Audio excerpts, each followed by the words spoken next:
Hello everyone, मैं Lavkush Upadhyay biology faculty at Dakshina स्वागत करता हूँ आप सभी का दक्षिणा ई लर्निंग प्लेटफॉर्म पे। तो आज का जो हमारा टॉपिक है lecture number 6 of why do we fall in my last class I already have discuss about the right immunity के बारे में डिस्कस कर चुका था मैं डिटेल में। राइट इम्यूनिटी में इतना ही सफिशिएंट है आप लोगों के लिए। बाकी about immunity, about disease, about several diseases, जितनी भी डिजीजेस के नाम सुने हैं ये सब आप हायर क्लासेस में पढ़ने वाले हैं। तो इनके बारे में हमें ज़्यादा डिटेल में नहीं जाना है। We have to stick with your syllabus also. Right, हर सब्जेक्ट की एक डेप्थ होती है, हर टॉपिक की एक डेप्थ होती है। You don't need to go in that much depth, that is required to you. You should only focus on that and that will be scoring to you even. Right, वैसे तो कोई चीज़ों का and he नहीं होता है, इसलिए we don't need to go in details. Right, जितना आपके लिए सफिशिएंट है that is more than enough.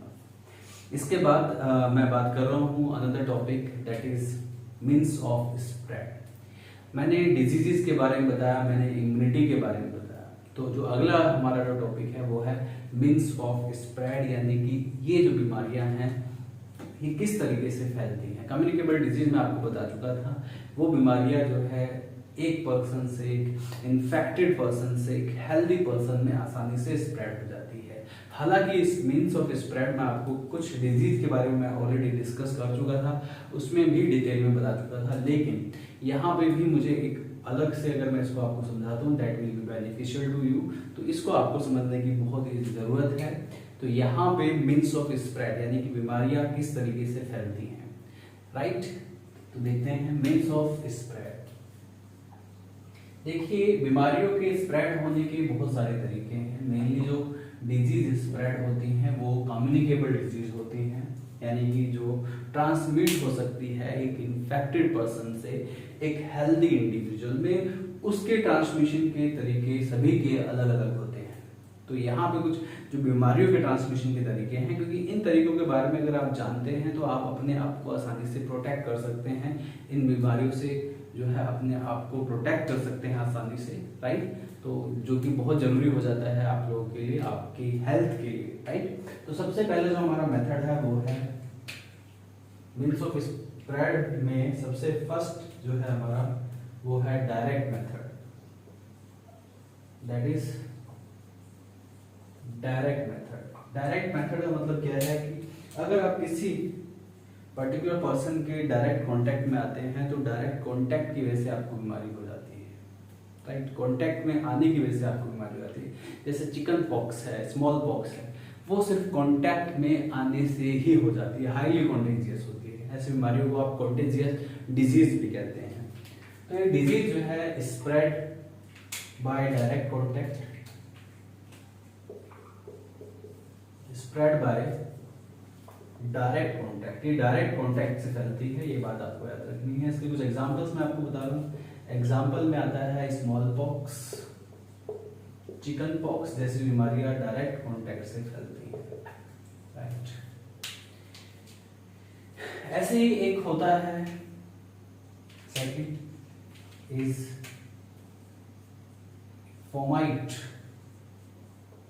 Fomite से भी बीमारी फैलती है। फोमाइट का मतलब ये है कि अगर आपने कोई इन्फेक्टेड, कोई कंटेमिनेटेड ऑब्जेक्ट इस्तेमाल किया है, राइट, जैसे कि आपने कोई भी ऑब्जेक्ट है, वो एक डिजीज जो किसी पर्टिकुलर पर्सन को हुई है, वो कोई पेशेंट है, अगर वो पेशेंट किसी भी चीज़ को टच करता है तो वो उसको कंटेमिनेट कर देता है, और उसको फिर अगर कोई नॉर्मल पर्सन आके टच करेगा तो वो उससे इन्फेक्टेड हो जाएगा। तो ये भी कॉन्टेजियस होती हैं। फोमाइट का मतलब होता है कि disease spread through objects, disease spread through objects. कुछ ऑब्जेक्ट्स के कांटेक्ट में आने की वजह से डिजीज स्प्रेड हो जाती है। ये ऑब्जेक्ट में बी पेन, पेपर, यूटेंसिल्स, ठीक है, utensils, door knob, keyboard etcetera, keyboard. इसका बेस्ट एग्जांपल आपको पता है, इसका बेस्ट एग्जांपल है कॉमन कोल्ड। कॉमन कोल्ड एक ऐसी बीमारी है जो हाईली कॉन्टेजियस है और ये ऑब्जेक्ट को भी कंटेमिनेट कर देता है, ये कॉमन कोल्ड वाला वायरस, और इससे आसानी से बीमारियां ट्रांसमिट हो जाती हैं। तीसरा जो मीन्स ऑफ स्प्रेड है थ्रू वेक्टर्स, और इनको आप कैरियर भी कहते हैं, बीमारी को कैरी करने का काम करते हैं। वेक्टर्स में भी मॉस्किटो, में भी हाउस फ्लाई, कोई भी वेक्टर हो सकता है, यानी कि ये अपने साथ डिजीज कोज माइक्रोब्स को कैरी करते हैं और एक इन्फेक्टेड पर्सन से हेल्दी पर्सन तक लेके जाते हैं, तो इनको वेक्टर्स कहा जाता है। ठीक है, वेक्टर्स किसे कहते हैं ये जान लीजिए आप। वेक्टर्स क्या है? ठीक है, वेक्टर्स जो होते हैं, these are the carrier of disease cause agents. जो डिजीज कॉज एजेंट्स हैं, जो माइक्रोब्स हैं, जो पैथोजेंस हैं, उनको कैरी करने का काम करते हैं, इन्हें आप वेक्टर्स कहते हैं। इसके भी काफी सारे एग्जांपल्स हैं, जैसे कि वेक्टर्स में क्या कौन कौन से एग्जांपल्स मैं आपको बता देता हूँ।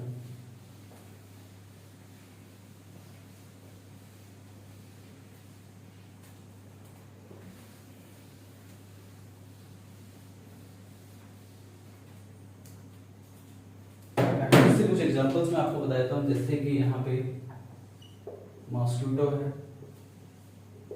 मॉस्किटो एक वेक्टर का काम करता है और उसकी वजह से भी बीमारी फैलती हैं, जैसे कि मलेरिया जैसी डिजीज हो गई, मलेरिया मॉस्किटो के काटने से फैलता है। डेंगू जैसी प्रॉब्लम हो गई, ये मच्छर के काटने से फैलती है बीमारी। ऐसे वेक्टर्स में आप हाउस फ्लाई को कंसीडर कर सकते हैं, जो मक्खियाँ होती हैं उनकी वजह से बीमारी फैलती है, जैसे टाइफाइड जैसी बीमारी, डायरिया जैसी बीमारी हो जाती है, कॉलेरा जैसी बीमारी हो जाती है, ये सब मक्खियों से फैलती है। ठीक है, जो आपके फूड को कंटेमिनेट कर देती है और फिर उस कंटेमिनेटेड फूड की वजह से आपको बीमारी हो सकती है, राइट। तो इसके थ्रू भी डिजीज स्प्रेड होती है, वेक्टर्स के थ्रू। सेक्सुअल कॉन्टैक्ट से भी बीमारियां फैलती हैं। Another is sexual contact. Sexual contact की वजह से होने वाली जो बीमारी है, जैसे कि कुछ बीमारियां तो लाइलाज बीमारी है जिनका कोई इलाज ही नहीं है, तो सेक्सुअल कॉन्टैक्ट से होने वाली बीमारी HIV एड्स, HIV का इन्फेक्शन एड्स भी बोलते हैं, राइट। इसके अलावा यहाँ पे कुछ STDs होती हैं, सेक्सुअली ट्रांसमिटेड डिजीजेस होती हैं बहुत सारी, जो सेक्सुअल कॉन्टैक्ट से फैल जाती हैं। जैसे कि मैं आपको बताऊं, जैसे कि सेक्सुअली ट्रांसमिटेड डिजीजेस में कुछ आती हैं, जैसे कि सिफिलिस आ गया, गोनोरिया, राइट। ये सब STDs हैं जो सेक्सुअल कॉन्टैक्ट से बीमारियां फैलती हैं। ठीक है, थ्रू प्लेसेंटा एक एड्स और सिफिलिस जैसी बीमारी प्लेसेंटा के थ्रू भी फैलती है। प्लेसेंटा एक न्यूट्रिटिव टिश्यू होता है, जो कि जो फीटस होता है उसको नरिशमेंट प्रोवाइड करता है। जब फीटस यूटेरस में होता है उस टाइम की बात कर रहा हूँ मैं, प्रेगनेंसी के टाइम पे नरिशमेंट देता है ये टिश्यू प्लेसेंटा। साथ ही साथ अगर मदर को कोई इन्फेक्शन है वो प्लेसेंटा के थ्रू उस चाइल्ड में भी हो जाता है, ये बात आपको याद रखनी है। तो थ्रू प्लेसेंटा कौन कौन सी बीमारी होती है, जैसे कि एग्जाम्पल है HIV एड्स प्लेसेंटा के थ्रू होता है, सिफिलिस भी प्लेसेंटा के थ्रू हो सकता है, बाय अदर मीन्स ऑल्सो, दूसरे तरीकों से भी होता है। तो this is all about means of spread. ये कुछ पॉइंट्स थे जो कि मुझे डिस्कस करने थे with you about means of spread. इसी के साथ means of spread is complete. इसके बाद I am going to discuss some questions with you, so listen carefully about some question that I am going to discuss now. तो यहाँ पे कुछ questions भी मैं आपके साथ इस लेक्चर में डिस्कस करने वाला हूँ। So listen carefully about some questions also, ध्यान दीजिएगा।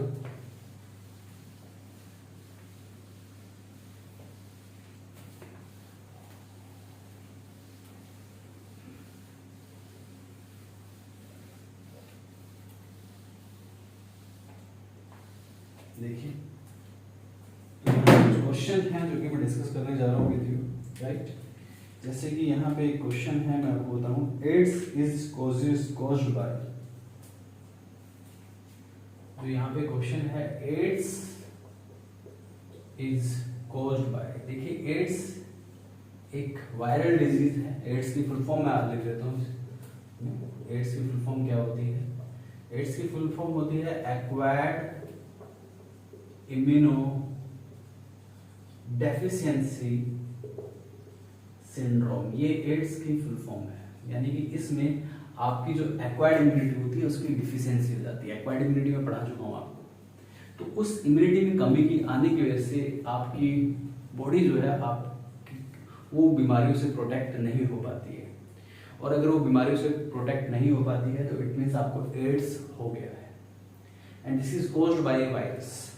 ठीक है, इसका जो आंसर होगा वो क्या होगा? This is caused by virus. ये एक वायरस की वजह से होती है, और इस वायरस का जो नाम है वो है HIV वायरस, यानी कि इसकी फुल फॉर्म मैं आपको बताता हूँ, human immuno deficiency virus. Deficiency virus, this is the full form of HIV, जिसकी वजह से एड्स होता है, ह्यूमन इम्यूनो डेफिशिएंसी वायरस। अगला है BCG vaccine is used to cure. BCG vaccine is used to cure BCG की full form मैं आपको बता देता हूँ। BCG की फुल फॉर्म है बेसिली कार्मिट ग्वेरिन। तो bacilli Calmette Guerin, this is the full form of BCG, and this BCG जो वैक्सीन है, this vaccine is used for the treatment of tuberculosis और द TB। तो इसका जो answer आएगा वो आएगा ट्यूबरक्लोसिस। ये टीबी की जो बीमारी है, ट्यूबरक्लोसिस जो है, ये BCG वैक्सीन की वजह से होती है। This is used to cure for the tuberculosis.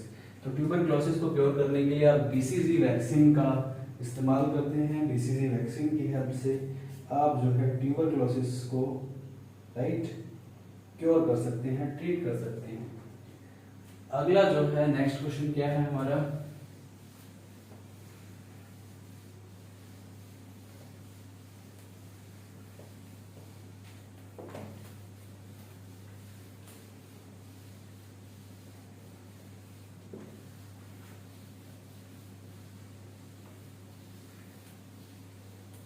अगला है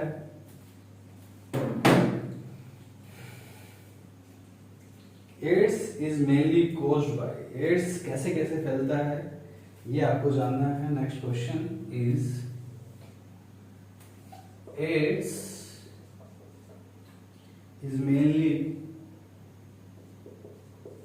कॉज्ड बाय, वायरस की वजह से होता है, लेकिन ये फैलता कैसे है ये आपको जानना है। तो AIDS is mainly caused by, answer मैं बताता हूं, अगर आप अनवांटेड पर्सन के साथ सेक्सुअल कांटेक्ट में आते हैं तो सेक्सुअल कांटेक्ट की वजह से एड्स हो जाता है। इसके अलावा ब्लड ट्रांसफ्यूजन की वजह से भी एड्स हो सकता है। प्लेसेंटा से भी, प्लेसेंटा के थ्रू भी एड्स हो जाता है। तो सेक्सुअल कांटेक्ट से, ब्लड ट्रांसफ्यूजन से और इन्फेक्टेड मदर से उसके फीटस में थ्रू प्लेसेंटा HIV वायरस आ सकता है, जिसकी वजह से एड्स हो सकता है। ये बात आपको याद रखनी है। अगला क्वेश्चन जो मैं डिस्कस करने जा रहा हूँ with you, causative agent of TB is. TB का कॉजेटिव एजेंट क्या है? Next is causative agent of TB। Positive agent of TB किसकी वजह से होती है? तो टीबी जो होती है माइकोबैक्टीरियम ट्यूबरक्लोसिस नाम का एक बैक्टीरिया है, जिसकी वजह से टीबी होती है। तो इसका जो आंसर आएगा Mycobacterium tuberculosis. This is the complete name of this bacteria. इस बैक्टीरिया की वजह से टीबी की प्रॉब्लम होती है, यानी कि इसको ट्यूबरक्लोसिस, फुल फॉर्म इसकी ट्यूबरक्लोसिस होती है। टीबी की जो प्रॉब्लम है माइकोबैक्टीरियम ट्यूबरक्लोसिस की वजह से होती है, ये बात आपको याद रखनी है। इसके बाद जो हमारा अगला क्वेश्चन है, ORS इज गिवन फॉर। अगला जो क्वेश्चन है ORS is given for, ORS is given for. तो सबसे पहले तो आप ORS की फुल फॉर्म जान लीजिए। ORS की फुल फॉर्म क्या है? Oral rehydration solution. So this is the full form of ORS, oral rehydration solution, and this is ORS, oral rehydration solution, and this is given right, ये किस case में दिया जाता है? ओरल रिहाइड्रेशन जो solution है, राइट, ये diarrhoea और कोलेरा जैसे इन्फेक्शन में, क्योंकि डायरिया और कोलेरा में, इन दोनों डिजीज में हमारी बॉडी से एक्सिस वाटर लॉस होता है due to frequent stool discharge, watery stool discharge होता है, और जिसमें एक्सिस वाटर का लॉस हो जाता है, और उस एक्सिस लॉस ऑफ वाटर को राइट ओवरकम करने के लिए हम ओरल रिहाइड्रेशन सॉल्यूशन देते हैं कोलेरा में एंड डायरिया में। ये बात आपको याद रखनी है, राइट। आंसर क्या होगा इसका? आंसर मैं बता रहा हूँ, ध्यान दीजिए। What is the answer of this question? ORS जो है, इसमें ये घोल दिया जाता है, राइट। इसमें कुछ वाटर होते हैं, इलेक्ट्रोलाइट्स होता है, वाटर होता है, इलेक्ट्रोलाइट्स वगैरह होते हैं इसमें, जो कि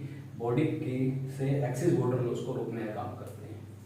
तो ये जो दिया जाता है जनरली डायरिया में दिया जाता है, किसमें दिया जाता है?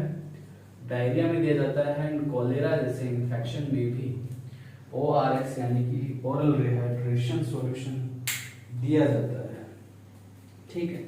अगला जो हमारा क्वेश्चन है, lack of iodine cause, lack of iodine cause, iodine की कमी की वजह से होने वाली बीमारी कौन सी है, आपको ये बताना है। तो आयोडीन की कमी से होने वाली जो बीमारी है, इसका जो आंसर आएगा, आयोडीन की कमी से होने वाली बीमारी को आप कहते हैं राइट गोइटर। इसको गोइटर कहा जाता है, आयोडीन की कमी। देखिए कभी कभी देखा होगा कुछ पेशेंट ऐसे होते हैं जिनकी नेक रीजन जो है स्वेल कर जाती है, स्वेलिंग हो जाती है नेक रीजन में, और स्वेलिंग की वजह से राइट उस कंडीशन को आप गोइटर कहते हैं। और अगर आपके फूड में आयोडीन की कमी है तो गोइटर हो जाता है, और गोइटर में थायरोक्सिन का लेवल घट जाता है, क्योंकि बॉडी के अंदर थायरोक्सिन नहीं बन पाता आयोडीन की कमी के कारण, राइट। अगर आपकी डाइट में, आपके खाने में आयोडीन की कमी है तो ये प्रॉब्लम आपको हो सकती है, राइट। इसके बाद अगला क्वेश्चन क्या है? What is next question? Next question is good source of iodine includes, जो good source of iodine है right, उसमें कौन कौन से कंपोनेंट आते हैं, ठीक है, ये आपको बताना है। आयोडीन के जो गुड सोर्स है, गुड सोर्स ऑफ आयोडीन, तो आपकी डाइट के लिए जो सबसे अच्छा है आयोडीन जो है, उसका गुड सोर्स क्या होगा? तो जो गुड सोर्स ऑफ आयोडीन है, यानी कि आयोडीन का सबसे अच्छा जो सोर्स है वो मैं आपको बता रहा हूँ। If you consume seafood, अगर आप सी फूड खाते हैं, अगर आप cod liver oil, sea salt, sea fish, है ना, ये सब अगर आप कंज्यूम करते हैं, it means right that is the source of iodine, right. इसके अलावा सी सॉल्ट, समुद्रों से निकलने वाला जो नमक है उसमें भी आयोडीन अच्छा होता है, तो उसको भी आप कंज्यूम करते हैं तो आयोडीन की कमी आपके अंदर पूरी हो जाती है। इसके बाद जो अनदर क्वेश्चन है that I am going to discuss now, right. अगला जो क्वेश्चन है हमारा वो है anaemia is cause due to deficiency of, anaemia किसकी कमी की वजह से होता है? Another question is anaemia is caused due to deficiency of, is caused due to deficiency of, anaemia किसकी कमी की वजह से होता है ये आपको बताना है। एनीमिया यानी कि आपकी बॉडी के अंदर हीमोग्लोबिन का लेवल अगर घट जाता है, तो अगर हीमोग्लोबिन का लेवल बॉडी के अंदर रिड्यूस है, हीमोग्लोबिन का लेवल आपकी बॉडी के अंदर कम है, तो जो वो रिड्यूस हीमोग्लोबिन है उसे आप एनीमिया कहते हैं। तो पहले तो ये पॉइंट आप जान लीजिए कि एनीमिया क्या होता है, मैं आपको बता देता हूँ। एनीमिया जो है यहाँ पे, इसमें क्या होता है, रिड्यूस हीमोग्लोबिन लेवल, आपकी बॉडी के अंदर हीमोग्लोबिन लेवल कम हो जाता है, राइट, तो वो एनीमिया है। अगर हीमोग्लोबिन लेवल कम होगा तो बॉडी में ऑक्सीजन का ट्रांसपोर्ट नहीं हो पाएगा, ऑक्सीजन को ट्रांसपोर्ट करने का काम करता है हीमोग्लोबिन, और उस केस में अगर ऑक्सीजन सफिशिएंट अमाउंट में आपकी बॉडी में नहीं जा पाएगी तो oxygen is the source of respiration, जिससे कि रेस्पिरेशन होता है, एनर्जी जिसको मिलती है, तो सोर्स ऑफ एनर्जी भी है। तो बॉडी के अंदर एनर्जी कमी के कारण you will be exhausted all the time, all the time आप जो है एग्जॉस्टेड रहेंगे। तो हीमोग्लोबिन आपकी बॉडी के अंदर बहुत जरूरी है, और हीमोग्लोबिन की जो कमी होती है यानी कि एनीमिया जो होता है वो किसकी कमी की वजह से होता है? तो इसका सही आंसर है आयरन। अगर आपके डाइट में आयरन की कमी है तो आयरन की कमी की वजह से you can easily suffer from anaemia. तो ये सारे पॉइंट्स, ये सारे क्वेश्चंस आपको अच्छे से याद करने हैं, क्वेश्चंस अच्छे से करने हैं आपको। इसके साथ जो भी मैंने इस चैप्टर में डिस्कस किया, जितनी भी इंफॉर्मेशन मैंने आपको डिलीवर की, वो भी आपको अच्छे से याद रखनी है। So this is all about this chapter, this is all about this questions. तो ये आपको अच्छे से प्रिपेयर करने हैं। इसके बाद मिलते हैं अगले चैप्टर में, अगले लेक्चर में। तब तक के लिए thank you very much, bye bye, take care.